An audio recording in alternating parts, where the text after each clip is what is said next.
आप सभी पत्रकार बंधु प्रतिदिन देख रहे होंगे, मस्जिद पे हमारे स्थानीय मजदूर आते हैं और प्रतिदिन दर्जनों की संख्या में लौट के जाते हैं।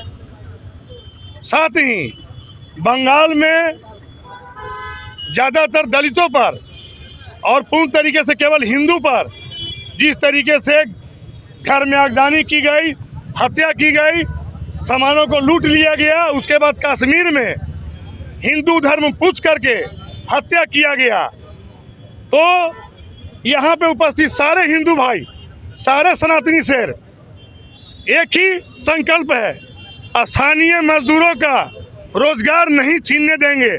और जो यहाँ बांग्लादेशी हैं, जो फर्जी प्रमाण पत्र बना करके मुर्शिदाबाद का यहाँ रह रहे हैं, दुर्भाग्य है हमारे देश का। 19 तारीख को आवेदन देने के बावजूद भी जिला प्रशासन का एक भी कोई भी एक्शन नज़र नहीं आया। आज हम लोग शांति मार्च निकाले, उसमें भी प्रशासन का कोई जरा सा सहयोग नज़र नहीं आया। मीडिया के माध्यम से एक सप्ताह का समय देते हैं।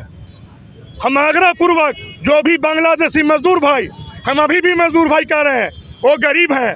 हम मानते हैं कि गरीब मजदूर में ही चोर होंगे तो 1-2% होंगे, सारे चोर नहीं होंगे। तो गरीब हैं, इसलिए एक सप्ताह का हाथ तोड़ के प्रार्थना करते हैं कि शांतिपूर्वक हमारा औरंगाबाद जिला छोड़ दो। अगर एक सप्ताह के अंदर अगर औरंगाबाद जिला में एक भी बांग्लादेशी नजर आ गया तो मुझे या मेरे साथ या जो भी सनातनी हिंदू शेर होंगे, प्रत्यक्ष या अप्रत्यक्ष, जो यहाँ उपस्थित हैं या नहीं उपस्थित हैं, सब लोगों को संकल्प होगा कि बांग्लादेशी को अगर प्रशासन नहीं भगाएगा, और शांतिपूर्वक आग्रह पूर्वक करते हैं, अगर नहीं भागोगे तो मार के भगाने का काम करेंगे। उसके लिए अगर जेल भी जाना होगा तो जेल भी जाएंगे।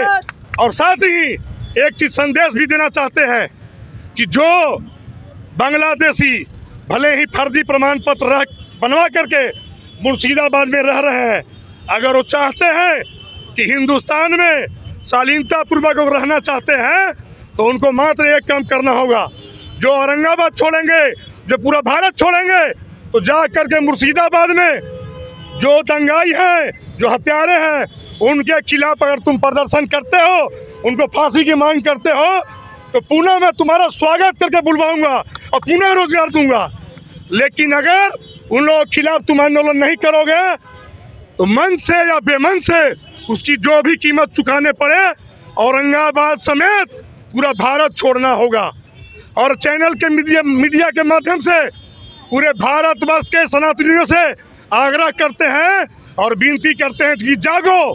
अगर नहीं जागोगे और बांग्लादेशी को नहीं भगा सकते हैं तो तुम जीते हुए मरे हुए के समान हो, तुम मरे हुए के समान हो। जय हिंद, जय भारत। मार दिया तुम धर्म पूछ के, क्या कुछ कहेंगे? हमारे और भी है सनातनी भाई, आक्रोश सब में है। हम लोग हिंसा पर विश्वास नहीं रखते हैं, लेकिन भारत का कोई इतिहास देख ले, अगर जरूरत पड़ी तो केवल पूरे भारत के लोग ये समझना चाहिए कि अकेला कोई प्रधानमंत्री या सेना आपकी सुरक्षा नहीं कर सकती है। 135 करोड़ या 150 करोड़ की आबादी है, कितने सिपाही हैं? अब हर हिंदू को, हर भारतीय को अपना सुरक्षा खुद करना होगा। जरूरत पड़ेगी, प्रशासन से अगर काम नहीं चलेगा तो प्रशासन से मांग करते हैं, सरकार से मांग करते हैं कि यहाँ के नौजुवकों को हथियार का लाइसेंस दिया जाए, जो देशभक्त है, जो राम भक्त है, और लोहा लेने के लिए किसी भी देश से तैयार है। जिस देश में हिंदुओं की आबादी 80% से ज्यादा है, अगर वो अपने देश में सुरक्षित नहीं है तो कहाँ जाए आखिर वो? राम राज्य नहीं है, राम राज्य में शस्त्र भी चलाने का आदेश था, कोई कानून नहीं था। हम लोग सनातनी हैं, सारे धर्म का इज्जत करते हैं। कोई ऐसा धर्म है तो बताओ कि विश्व का कल्याण है, वो मात्र एक सनातन धर्म है। इसलिए हम लोग हिंसा पर विश्वास नहीं रखते हैं। लेकिन इतिहास खोल के देख ले कि तुम कायर हो, नामर्द हो, एक बाप की औलाद नहीं हो। पाकिस्तान मुर्दाबाद, छुप करके वार करते हो, निहत्थे पे वार करते हो। अगर एक बाप की पैदाइश हो, एक बाप का खून है, तो सामने से चैलेंज करके आओ, हम हिंदुस्तानी तुमसे मुकाबला के लिए तैयार हैं। हम हिंदुओं का राष्ट्रीय स्लोगन है वासुदेव कुटुंबकम, माने पूरी धरती हमारी भाई बहन, लेकिन वो हमारा धर्म पूछ के हमको मार रहे हैं। तो कहाँ के भाईचारा? और सेकुलरिज्म का जो चादर ओढ़ के बैठे हुए हैं, उनके जबान पे ताला क्यों बंद है? जो कहते हैं हिंदू मुस्लिम भाई भाई, अब कहाँ गए वो भाई? वो हमारा धर्म पूछ कर गोली मारे और हम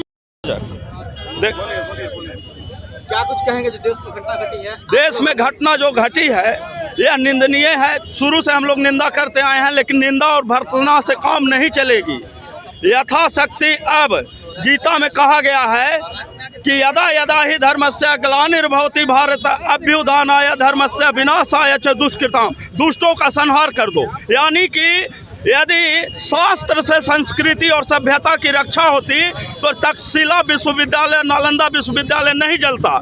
यदि जला है तो सिर्फ शक्ति के अभाव में, तो शक्ति संपन्न सनातन और हिंदू को होना पड़ेगा।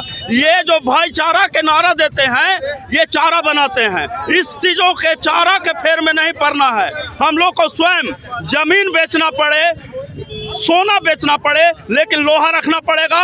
अपनी बेटियों को झांसी की रानी बनाना पड़ेगा और बेटों को भी भगत सिंह, छत्रपति और महाराणा प्रताप बनाना पड़ेगा। तभी हमारी आगामी पीढ़ी नमाज नहीं पढ़ पाएगी। नहीं तो पलंग पे और टीवी देखने से, संभोग करने से आपकी अगली पीढ़ी टोपी पहनने के लिए और नमाज पढ़ने के लिए बाध्य हो जाएगा। ये कोई भाईचारा नहीं है, ये भाईचारा का ढोंग है। मैं इतना ही कहूँगा, जय श्री राम, भारत माता की।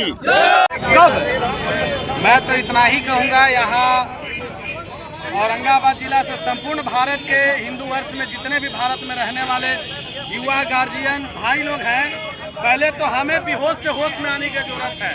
क्योंकि अगर हम आज बेहोश हैं, तभी पाकिस्तान को आज हम कह रहे हैं कि होश में आ। अरे वो तो होश में है, अब बेहोश से हमको होश में आने की जरूरत है।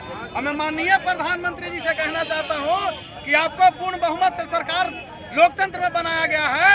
अगर हम लोग को 1 साल भूखे भी रहना पड़ेगा तो हम सभी भारतवर्ष के लोग भूखे रहने के लिए तैयार हैं। लेकिन अब हम लोग समझौता नहीं करेंगे। अब इस सिंधु के पानी के जगह पाकिस्तान का खून का पानी बहना चाहिए। और मैं ये बांग्लादेशी मुसलमानों से कहना चाह रहा हूँ और यहाँ के हिंदुस्तान के भी हिंदुओं से कहना चाह रहा हूँ कि कब तक जाति धर्म के नाम पे लड़ोगे? महापुरुषों को एक दूसरे को अपमान करते रहोगे? क्योंकि जो अभी बांग्लादेश में हिंदू मारे जा रहे हैं, उसमें यह नहीं पूछा जा रहा है कि कौन किस जात से है। तो पहले तो हिंदुओं को होश में आने की जरूरत है।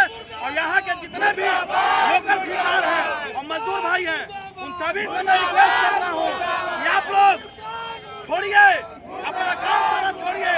जितने सनातनी हैं उन मजदूर भाइयों को काम देने की कृपा करें। और प्रधानमंत्री